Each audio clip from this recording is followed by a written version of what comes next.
अर्थ प्रकट करने वाले वाक्यांश को मुहावरा कहलाते हैं। उनके प्रयोग से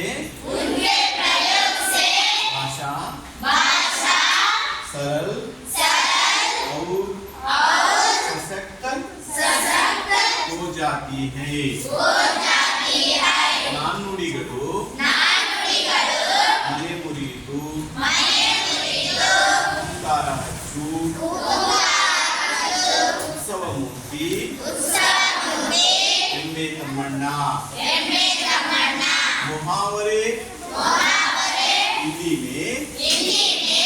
आप बबुलोना सिट्टा मुगुदु, 9-11 होना ओडी होगुदु, राही का पहाड़ बनाना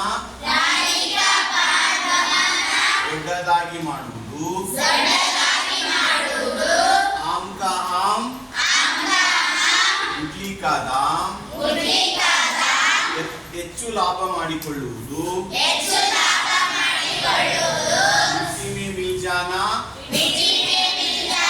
ನಷ್ಟವಾಗುವುದು, दोहा लेना लड़ाई करना, पानी पिलाना ಸೋಲಿಸುವುದು, ಹಿಮ್ಮತ್ ನ ಆರ್ನ ದೃಢವಾಗಿರುವುದು, ಭಾಗ್ಯ ಪೂರ್ಣ